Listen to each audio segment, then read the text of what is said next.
Hi friends, welcome to my channel. ಇವತ್ತಿನ ವಿಡಿಯೋದಲ್ಲಿ ಇನ್ನೇನು ಹಬ್ಬ ಹತ್ರ ಬಂತಲ್ವಾ, ವರಮಹಾಲಕ್ಷ್ಮಿ ಹಬ್ಬ ಹತ್ರ ಬಂತು, ಹಾಗೆ ಗಣೇಶನ ಹಬ್ಬ.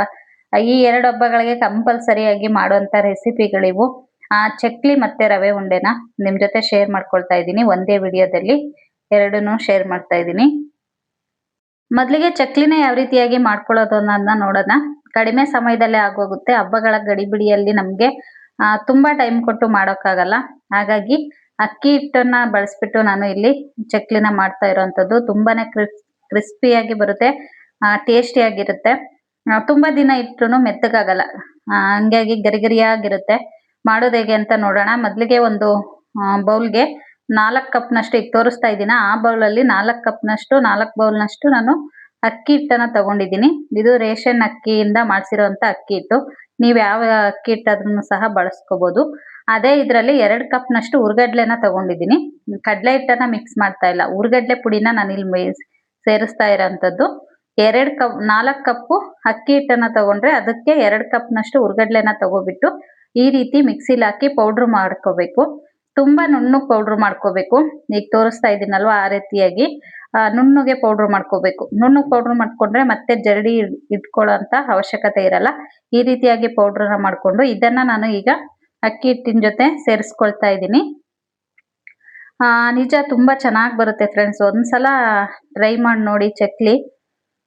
ಇದಕ್ಕೆ ಈಗ ನಾನು ಕಡಲೆ ಹಿಟ್ಟು ಜೊತೆಗೆ ಒಂದೂವರೆ ಸ್ಪೂನಷ್ಟು ಒಂದು ಜೀರಿಗೆನ ಸೇರಿಸ್ತಾ ಇದ್ದೀನಿ. ಇದು ಆಪ್ಷನಲ್, ನಿಮ್ಗೆ ಎಷ್ಟೇ ಸೇರಿಸ್ಕೋಬೇಕು ಅಂತ ಇಲ್ಲ, ಹೆಚ್ಚು ಕಮ್ಮಿ ಮಾಡ್ಕೋಬಹುದು. ಈಗ ನಾನು ಸೇರಿಸ್ತಾ ಇರೋಂಥ ಐಟಮು ಜೀರಿಗೆ ಮತ್ತೆ 1-2 ಸ್ಪೂನಷ್ಟು ಬಿಳಿ ಎಳ್ಳನ್ನ ಸೇರಿಸ್ತಾ ಇದ್ದೀನಿ. ನಿಮ್ಮ ಹತ್ರ ಕಪ್ಪೆಳ್ಳಿತ್ತು ಅಂದ್ರೆ ಅದನ್ನು ಸಹ ಸೇರಿಸ್ಕೋಬಹುದು. 1-2 ಸ್ಪೂನಷ್ಟು ಬಿಳಿ ಎಳ್ಳನ್ನ ಸೇರಿಸ್ದೆ. ಹಾಗೆ ಸ್ವಲ್ಪ ಒಂದು ಅರ್ಧ ಟೀ ಸ್ಪೂನಷ್ಟು ಓಂ ಕಾಳನ್ನ ಸೇರಿಸಿದ್ದೀನಿ. ಜೊತೆಗೆ 1-1/2 ಸ್ಪೂನಷ್ಟು ಅಚ್ಚ ಖಾರದ ಪುಡಿ. ಹೇಳಿದ್ನಲ್ವ, ಇದೆಲ್ಲ ನಿಮ್ಮ ರುಚಿಗೆ ತಕ್ಕಂತೆ, ಇಷ್ಟಿಷ್ಟೇ ಹಾಕ್ಕೋಬೇಕಂತಿಲ್ಲ. ನಿಮ್ಗೆ ಹೆಚ್ಚು ಕಮ್ಮಿ ಜಾಸ್ತಿ ಕಡಿಮೆ ಹಾಕ್ಕೋಬಹುದು. ಮತ್ತೆ ರುಚಿಗೆ ತಕ್ಕಷ್ಟು ಉಪ್ಪು. ಇಷ್ಟನ್ನು ಹಾಕ್ಬಿಟ್ಟು ಚೆನ್ನಾಗಿ ಮಿಕ್ಸ್ ಮಾಡ್ಕೋಬೇಕು. ಎಲ್ಲ ಉಪ್ಪು ಖಾರ ಎಲ್ಲ ಹಿಟ್ಟಿನ ಜೊತೆ ಚೆನ್ನಾಗಿ ಮಿಕ್ಸ್ ಆಗಬೇಕು. ಈ ರೀತಿಯಾಗಿ ಚೆನ್ನಾಗಿ ಮಿಕ್ಸ್ ಮಾಡ್ಕೊಳ್ಳೋಣ.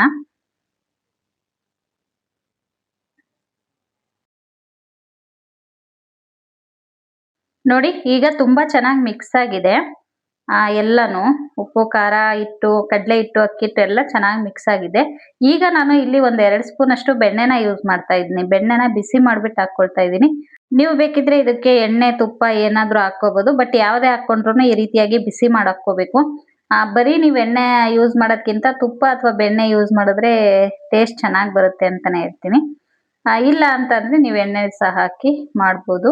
ಈಗ ನಾನು ಬೆಣ್ಣೆನ ಬಿಸಿ ಮಾಡ್ಬಿಟ್ಟು ಹಾಕ್ಕೊಂಡು, ನೀರು ಹಾಕೋದ್ಕಿಂತ ಮುಂಚೆನೆ ಈ ರೀತಿ ಬೆಣ್ಣೆ ಅಥವಾ ತುಪ್ಪ ಎಣ್ಣೆ ಯಾವುದಾದ್ರೂ ಹಾಕ್ಬಿಟ್ಟು ಚೆನ್ನಾಗಿ ಕಲಿಸ್ಕೋಬೇಕಾಗುತ್ತೆ. ನೀರನ್ನ ಮಿಕ್ಸ್ ಮಾಡೋದ್ಕಿಂತ ಮುಂಚೆ ಇದನ್ನ ಹಾಕ್ಬಿಟ್ಟು ಚೆನ್ನಾಗಿ ಹಿಟ್ಟಲ್ಲಿ ಹೊಂದ್ಕೊಳ್ಳೋ ಥರ, ಬೆಣ್ಣೆ ಎಲ್ಲದ್ರ ಜೊತೆ ಹೊಂದ್ಕೊಳ್ಳೋ ಥರ ಕೈಯಲ್ಲೇನೆ ಚೆನ್ನಾಗಿ ಮಿಕ್ಸ್ ಮಾಡಬೇಕು. ಸ್ಪೂನಲ್ಲಿ ಅಷ್ಟು ಚೆನ್ನಾಗಿ ಮಿಕ್ಸ್ ಆಗಲ್ಲ ಫ್ರೆಂಡ್ಸ್. ಈ ರೀತಿ ಕೈಯಿಂದನೇ ಮಿಕ್ಸ್ ಮಾಡ್ಕೊಂಡಿದ್ದೀನಿ. ಯಾವ ರೀತಿಯಾಗಿ ಆಗ್ಬೇಕು ಅಂದ್ರೆ ನಾನು ತೋರಿಸ್ತಾ ಇದ್ದೀನಿ ನೋಡಿ, ನೀವು ಆ ರೀತಿಯಾಗಿ ಹಿಟ್ಟನ್ನ ರೆಡಿ ಮಾಡ್ಕೋಬೇಕು. ಈ ರೀತಿಯಾಗಿ ಉಂಡೆ ಕಟ್ಟಬೇಕು. ಮತ್ತೆ ಮುಟ್ಟಿದ ತಕ್ಷಣ ಪಟ್ ಅಂತ ಈ ರೀತಿಯಾಗಿ ಒಡ್ಕೋಬೇಕು. ಆ ರೀತಿಯಾಗಿ ನೀವು ತುಪ್ಪ ಎಣ್ಣೆನ ಸೇರಿಸ್ಕೋಬೇಕಾಗುತ್ತೆ. ನೋಡಿ, ಈ ರೀತಿಯಾಗಿ ಮಾಡಿ ನೋಡಿ. ಕೆಲವೊಂದು ಟಿಪ್ಸ್ಗಳು ಟ್ರಿಕ್ ಇರುತ್ತೆ ಅಷ್ಟೇನೆ. ಮಾಡೋ ವಿಧಾನದಲ್ಲೇ ಸ್ವಲ್ಪ ಸಣ್ಣ ಪುಟ್ಟ ಬದಲಾವಣೆ ಮಾಡ್ಕೊಂಡ್ರೆ ತುಂಬಾ ಚೆನ್ನಾಗಿ ಬರುತ್ತೆ. ಈ ರೀತಿಯಾಗಿ ಹಿಟ್ಟನ್ನ ಕಲಸ್ಕೊಂಡ್ಮೇಲೆ ಆಮೇಲೆ ಬೇಕಿದ್ರೆ ನೀವು ಸ್ವಲ್ಪನೇ ನೀರು ಹಾಕ್ಕೊಂಡ್ಬಿಟ್ಟು ಚಪಾತಿ ಹಿಟ್ಟಷ್ಟು ಇದು ಬೇಡ, ಮತ್ತೆ ಗಟ್ಟಿನೂ ಬೇಡ, ತುಂಬಾ ಮೃದುವಾಗಿ ಹಿಟ್ಟನ್ನ ನೀವು ಕಲಿಸ್ಕೋಬೇಕಾಗುತ್ತೆ. ನಾನು ತೋರಿಸ್ತೀನಿ ಯಾವ ರೀತಿಯಾಗಿ ಕಲಿಸ್ಕೋಬೇಕು ಅಂತ. ಒಂದೇ ಸರಿ ನೀರು ಹಾಕ್ಕೊಳಕ್ ಹೋಗ್ಬೇಡಿ. ಸ್ವಲ್ಪವಾಗಿ ನೀರನ್ನ ಹಾಕ್ಕೊಂಡ್ಬಿಟ್ಟು ಹಿಟ್ಟನ್ನ ಕಲಿಸ್ಕೋಬೇಕು. ತುಂಬಾ ಈ ಚಪಾತಿ ಹಿಟ್ಟೆಲ್ಲ ನಾದ್ತೀವಲ್ಲ, ಹಂಗೆ ಪ್ರೆಷರ್ ಕೊಟ್ಟು ನಾದೋ ಅವಶ್ಯಕತೆ ಏನಿಲ್ಲ ಫ್ರೆಂಡ್ಸ್. ಬೆರಳಲ್ಲೇನೆ ನೀವು ಇದನ್ನ ಹಿಟ್ಟನ್ನ ಮಿಕ್ಸ್ ಮಾಡ್ಕೊಂಡು ರೆಡಿ ಮಾಡ್ಕೋಬಹುದು. ನೋಡಿ, ಈ ರೀತಿಯಾಗಿ ಯಾವ ರೀತಿಯಾಗಿ ಬರ್ತಾ ಇದೆ ಹಿಟ್ಟು ಅಂತ, ಈ ರೀತಿಯಾಗಿ ಇರ್ಬೇಕು ಹಿಟ್ಟು. ನೋಡಿ ಎಷ್ಟು ಚೆನ್ನಾಗಾಗಿದೆ. ಈ ರೀತಿಯಾಗಿದ್ರೆ ಚಕ್ಲಿ ತುಂಬಾ ಚೆನ್ನಾಗಿ ಬರುತ್ತೆ. ಈ ರೀತಿಯಾಗಿ ಎಲ್ಲಾನು ಹಿಟ್ಟನ್ನ ರೆಡಿ ಮಾಡ್ಕೊಂಡಿದ್ದಾಯ್ತು. ಇನ್ನ ಚಕ್ಲಿನ ಒತ್ಕೊಳ್ಳೋದು ಅಷ್ಟೇ. ಈಗ ನೋಡಿ, ಚಕ್ಲಿ ಒಳಗೆ ಸ್ವಲ್ಪ ತುಪ್ಪನ ಈ ರೀತಿಯಾಗಿ ಸವರ್ಕೊಳ್ತಾ ಇದ್ದೀನಿ. ಹಾಕ್ಬಿಟ್ಟು ಎಲ್ಲ ಕಡೆ ಚೆನ್ನಾಗಿ ಒಂದು ಸ್ವಲ್ಪ ಅದನ್ನ ಸ್ಪ್ರೆಡ್ ಮಾಡಿಬಿಟ್ಟು, ಅಂದ್ರೆ ಹಿಟ್ಟು ಅದಕ್ಕೆ ಮೆತ್ಕೋಬಾರ್ದಲ್ವಾ, ಹಾಗಾಗಿ ನೀವು ಯಾವ ಶೇಪಲ್ಲಾದ್ರೂ ಮಾಡ್ಕೋಬಹುದು. ಇದನ್ನ ಇದರಲ್ಲೇ ಮಾಡಬೇಕು ಅಂತೇನಿಲ್ಲ. ಅಂದ್ರೆ 3 ಚಕ್ಲಿ ಬರುತ್ತಲ್ಲ, ಅದು ಒಂಟಿ ಚಕ್ಲಿ, ಯಾವುದಾದ್ರೂ ಮಾಡ್ಕೋಬೇಕು. ಈ ರೀತಿಯಾಗಿ ಇನ್ನೊಂದ್ಸರಿ ಹಿಟ್ಟನ್ನ ಈ ರೀತಿಯಾಗಿ ನಾದ್ಕೊಬಿಟ್ಟು ಮತ್ತೆ ಅದ್ರೊಳಗಡೆ ಇಟ್ಕೊಂಡು ಚಕ್ಲಿನ ಒತ್ಕೊಂಡ್ರೆ ರೆಡಿ ಆಗುತ್ತೆ. ಕೆಳಗಡೆ ಒಂದು ಪೇಪರನ್ನ ಇಟ್ಕೊಂಡ್ಬಿಟ್ಟು ನಾನು ಮಾಡ್ತಾ ಇದ್ದೀನಿ. ಪೇಪರ್ಗೂ ಕಚ್ಕೊಳಲ್ಲ. ನೀವು ಬಟರ್ ಪೇಪರ್ನೇ ಯೂಸ್ ಮಾಡಬೇಕು ಅಂತೇನಿಲ್ಲ. ಪ್ಲೇಟ್ ಮೇಲೆ ಅಥವಾ ಈ ತರ ಇದು ಬರುತ್ತಲ್ವಾ ಜರಡಿ ಡೈರೆಕ್ಟ್ ಆಗಿ ಹಾಕಕ್ಕೆ, ಆ ರೀತಿ ಆದ್ರೆ ಇದ್ರಲ್ಲೂ ಮಾಡ್ಕೋಬಹುದು. ಈಗ ನೋಡಿ ನಾನು ಚಕ್ಲಿನ ಒತ್ಕೊಳ್ತಾ ಇದ್ದೀನಿ. ನ್ಯೂಸ್ ಪೇಪರ್ ಮೇಲೆನೆ ಮಾಡ್ಕೊಳ್ತಾ ಇದ್ದೀನಿ. ನಿಮ್ಮ ಸೈಜಿಗೆ ಅನುಗುಣವಾಗಿ ಚಿಕ್ಕದಾಗಿ ಬೇಕೋ ದೊಡ್ಡದಾಗಿ ಬೇಕೋ ಯಾವ ರೀತಿ ಆದ್ರೂ ಸಹ ನೀವು ಹಾಕ್ಕೋಬಹುದು. ತುಂಬಾ ಚೆನ್ನಾಗಿ ಬರುತ್ತೆ, ಕಟ್ಟಾಗಲ್ಲ. ಈ ರೀತಿ ಕೆಳಗಡೆಯಿಂದನೇ ಮಾಡ್ತಾ ಇದ್ದೀನಿ ನೋಡಿ. ಮತ್ತೆ ಮೇಲ್ಗಡೆ ಎತ್ತಿದ್ರೆ ಕಟ್ಟಾಗುತ್ತಾ ಅಂತ ಅಂದ್ರೆ ಯಾವುದೇ ಕಾರಣಕ್ಕೂ ಭಯ ಬೇಡ. ಆ ಮೇಲ್ಗಡೆಯಿಂದ ಒತ್ತಿದ್ರೂ ಕಟ್ಟಾಗಲ್ಲ, ಅದನ್ನು ತೋರಿಸ್ತೀನಿ ನಿಮ್ಗೆ. ಈ ಕಡೆ ಎಣ್ಣೆ ಸಹ ಬಿಸಿ ಆಗೋದಕ್ಕೆ ಇಟ್ಟಿದ್ದೆ, ಅದು ಸಹ ಕಾದಿದೆ. ನೋಡಿ ಈ ರೀತಿಯಾಗಿ ತುಂಬಾ ಚೆನ್ನಾಗಿ ಬರುತ್ತೆ. ಬೇರೆಯವ್ರ ಹೆಲ್ಪ್ ಏನು ಬೇಕಿಲ್ಲ, ನಾವೇ ಮಾಡ್ಕೋಬಹುದು. ಅಂದ್ರೆ ಪ್ರೆಷರ್ ಕೊಟ್ಟು ಚಕ್ಲಿ ಒತ್ತ ಅಂತದಿಲ್ವಲ್ಲ, ಸ್ಮೂತ್ ಆಗಿ ಬರುತ್ತೆ. ನೋಡಿ ಮೇಲ್ಗಡೆಯಿಂದ ತೋರಿಸ್ತಾ ಇದ್ದೀನಿ ಕಟ್ಟಾಗುತ್ತೆ ಅಂತ. ಕಟ್ಟಾಗಲ್ಲ, ತುಂಬಾ ಚೆನ್ನಾಗಿ ಬರುತ್ತೆ. ನಿಮ್ಗೆ ಯಾವ ಸೈಜಿಗೆ ಬೇಕೋ ಆ ಸೈಜ್ಗೆ ಚಕ್ಲಿಗಳನ್ನ ಮಾಡ್ಕೋಬಹುದು. ಈಗ ನಾನು ಎಲ್ಲಾನು ಮಾಡ್ಕೊಂಡಿದ್ದಾಯ್ತು. ಅಂದ್ರೆ ತುಂಬಾನು ಮಾಡ್ಕೊಳಕ್ ಹೋಗ್ಬೇಡಿ, ಡ್ರೈ ಆಗ್ಬಿಡುತ್ತೆ. ನಿಮ್ಗೆ ಎಷ್ಟು ಬೇಕೋ ಅಷ್ಟನ್ನ ಒತ್ಕೊಂಡ್ಬಿಟ್ಟು ಎಣ್ಣೆಲಿ ಫ್ರೈ ಮಾಡ್ಕೊಂಡ್ರೆ ಆಯ್ತು. ಎಣ್ಣೆನೂ ಅಷ್ಟೇ ತುಂಬಾ ಫ್ರೈ ಆಗಬಾರದು, ಒಳಗಡೆ ಬೇಯೋದಿಲ್ಲ. ಮೇಲ್ಗಡೆ ಮಾತ್ರ ಕಲರ್ ಬರುತ್ತೆ, ಒಳಗಡೆ ಹಾಗೆ ಇರುತ್ತೆ. ಹಾಗಾಗಿ ಮೀಡಿಯಂ ಫ್ಲೇವಲ್ಲಿ ಇಟ್ಬಿಟ್ಟು ಎಣ್ಣೆನ ಇದು ಚಕ್ಲಿನ ಎರಡು ಕಡೆನೂ ಫ್ರೈ ಮಾಡ್ಕೋಬೇಕು. ತುಂಬಾ ಚೆನ್ನಾಗಾಗುತ್ತೆ ಫ್ರೆಂಡ್ಸ್. ಒಂದ್ಸಲ ಟ್ರೈ ಮಾಡಿ ನೋಡಿ. ಈ ರೀತಿಯಾಗಿ ಕಡಿಮೆ ಟೈಮಲ್ಲೇನೆ ಆಗೋಗುತ್ತೆ. ನೋಡ್ತಾ ಇದ್ದೀರಾ, ಏನು ರಿಸ್ಕಿಂದೇ ಇಲ್ಲ. ಇನ್ನ ಗಣೇಶ ಹಬ್ಬನೂ ಹತ್ರ ಬಂತು, ವರಮಹಾಲಕ್ಷ್ಮಿ ಹಬ್ಬನೂ ಹತ್ರ ಬಂತು. ಅಥವಾ ಬೇರೆ ಟೈಮಲ್ಲಿ ಮಕ್ಕಳಿಗೆ ಸ್ನ್ಯಾಕ್ಸ್ಗೆ ಏನಾದ್ರು ಮಾಡ್ಕೊಡ್ಬೇಕು ಅಂದ್ರೂ ಬೇಗನೆ ಆಗೋಗುತ್ತೆ. ಇಷ್ಟೇ ಸಿಂಪಲ್ಲು. ಈಗ ಫುಲ್ ಬಬಲ್ಸ್ ಎಲ್ಲ ಕಡಿಮೆ ಆಗುತ್ತಲ್ಲ ಆಯಿಲಲ್ಲಿ, ಆ ರೀತಿಯಾಗಿ ಆಗಿದೆ ಅಂದ್ರೆ ಕಂಪ್ಲೀಟ್ ಆಗಿ ಚಕ್ಲಿ ಬೆಂದಿದೆ ಅಂತ. ನೋಡಿ ಬಬಲ್ಸ್ ಎಲ್ಲ ಕಮ್ಮಿ ಆಗಿದೆ. ಈ ಟೈಮಲ್ಲಿ ನಾನು ಚಕ್ಲಿನ ಎತ್ಕೊಳ್ತಾ ಇದ್ದೀನಿ. ಇಷ್ಟೇ, ನೋಡ್ತಾ ಇದ್ದೀರಾ ಎಷ್ಟು ಚೆನ್ನಾಗಿ ಬಂದಿದೆ ಚಕ್ಲಿ ಅಂತೇಳಿ. ಈ ರೀತಿಯಾಗಿ ಮಾಡ್ಕೋಬೇಕು. ಒಂದ್ಸಲ ಈ ವಿಧಾನದಲ್ಲಿ ಟ್ರೈ ಮಾಡಿ ನೋಡಿ. ಇನ್ನ ಚಕ್ಲಿನ ಮಾಡ್ಕೊಂಡಿದ್ದಾಯ್ತು. ಇನ್ನ ರವೆ ಉಂಡೆನ ಯಾವ ರೀತಿಯಾಗಿ ಮಾಡೋದು ಅಂತ ನೋಡೋಣ. ಅದಕ್ಕೂ ಮುಂಚೆ ಚಕ್ಲಿನ ನಿಮ್ಗೆ ಮುರಿದ್ಬಿಟ್ಟು ತೋರಿಸ್ತಾ ಇದ್ದೀನಿ ಯಾವ ರೀತಿಯಾಗಿ ಬಂದಿದೆ ಅಂತ. ಗಟ್ಟಿಯಾಗಿದೆಯಾ ಏನು ಅಂತೇಳಿ. ನೋಡ್ತಾ ಇದ್ದೀರಾ ಎಷ್ಟು ಬೇಗ ಕಟ್ ಆಗ್ತಿದೆ ಅಂತ. ಸೌಂಡನು ಅಷ್ಟೇ ಎಷ್ಟು ಚೆನ್ನಾಗಿ ಬರುತ್ತೆ ನೋಡಿ. ಹಿಂಗಂದ್ರೇನೆ ಸಾಕು ಕಟ್ ಆಗ್ತಾ ಇದೆ. ಅಲ್ಲಿ ನೋವು ಬರುತ್ತೆ, ಚಕ್ಲಿ ತಿಂದ್ರೆ ತಲೆನೋವು ಬರುತ್ತೆ ಅಂತಾರೆ ಕೆಲವ್ರು, ಗಟ್ಟಿ ಬಂದ್ಬಿಡುತ್ತೆ. ಹಾಗಾಗಿ ನೀವೇ ನೋಡಿದ್ರಲ್ವಾ ಎಷ್ಟು ಕ್ರಿಸ್ಪಿಯಾಗಿ ಬಂದಿತ್ತು ಅಂತ. ಈ ರೀತಿಯಾಗಿ ಟ್ರೈ ಮಾಡ್ಕೊಳ್ಳಿ ಅಂತ ಹೇಳ್ತಾ, ಇನ್ನ ನೆಕ್ಸ್ಟ್ ರೆಸಿಪಿ ಬಂದ್ಬಿಟ್ಟು ರವೆ ಉಂಡೆ. ಇದು ಅಷ್ಟೇ ತುಂಬಾ ಸಿಂಪಲ್, ಕಡಿಮೆ ಟೈಮಲ್ಲೇ ಆಗೋಗುತ್ತೆ ಸ್ವೀಟು. ಹಾಗಾಗಿ ಇದನ್ನು ಸಹ ಸ್ವಲ್ಪ ಬಾಣಲೆಗೆ ತುಪ್ಪನ ಹಾಕೊಂಡಿದ್ದೀನಿ. ತುಪ್ಪ ಹಾಕ್ಬಿಟ್ಟು ದ್ರಾಕ್ಷಿ ಗೋಡಂಬಿನ ಫ್ರೈ ಮಾಡ್ಕೊಳ್ತಾ ಇದ್ದೀನಿ. ಫಸ್ಟ್ ಗೋಡಂಬಿನ ಹಾಕ್ಬೇಕು. ಎರಡನ್ನೂ ಒಂದೇ ಸರಿ ಹಾಕ್ಬಿಟ್ರೆ ದ್ರಾಕ್ಷಿ ಬೇಗ ಫ್ರೈ ಆಗುತ್ತೆ, ಗೋಡಂಬಿ ಆಗಲ್ಲ. ಹಾಗಾಗಿ ದ್ರಾಕ್ಷಿ ಫಸ್ಟ್ ಗೋಡಂಬಿನ ಫ್ರೈ ಮಾಡ್ಕೊಂಡಾದ್ಮೇಲೆ ದ್ರಾಕ್ಷಿನೂ ಹಾಕೊಂಡು ಫ್ರೈ ಮಾಡ್ಕೊಂಡು, ಈಗ ಅದಕ್ಕೆ ನಾನು 2 ಕಪ್ನಷ್ಟು ಬಾಂಬೆ ರವೆ ಬರುತ್ತಲ್ವಾ ಅದನ್ನ ಸೇರಿಸ್ತಾ ಇದ್ದೀನಿ. ಬಾಂಬೆ ರವೆನ ಸೇರಿಸ್ಬಿಟ್ಟು ಅದನ್ನು ಸಹ ತುಪ್ಪದಲ್ಲಿ ಚೆನ್ನಾಗಿ ಫ್ರೈ ಮಾಡ್ಕೋಬೇಕು.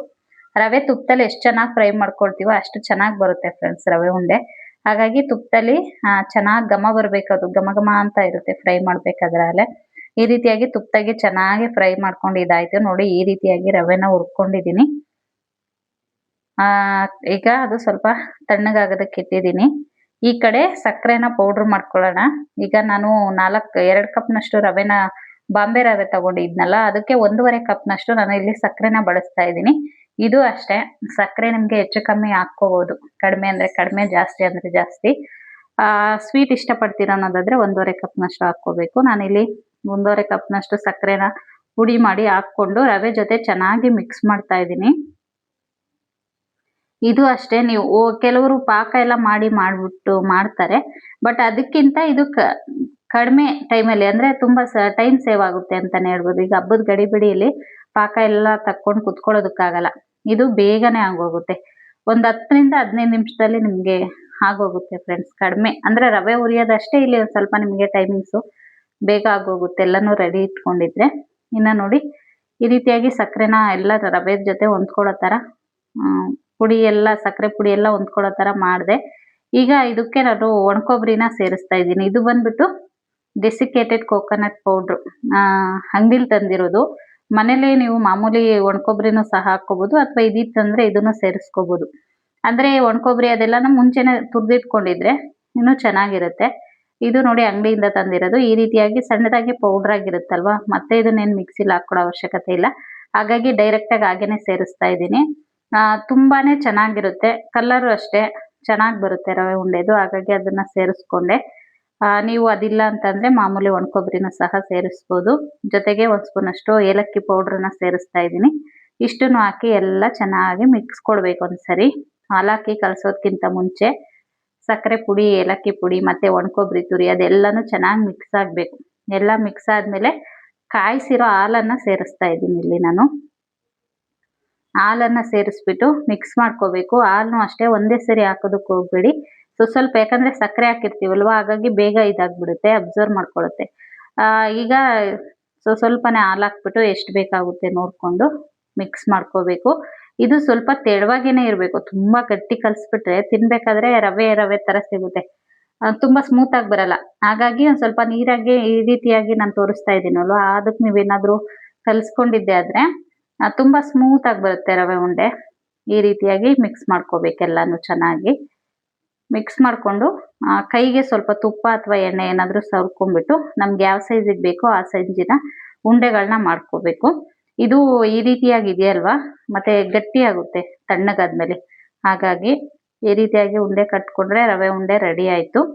ಇಷ್ಟೇ, ತುಂಬ ಕಡಿಮೆ ಟೈಮಲ್ಲೇ ಆಗೋಯ್ತು. ತುಂಬ ಚೆನ್ನಾಗಿ ರುಚಿಯಾಗಿ ಸಹ ಇರುತ್ತೆ.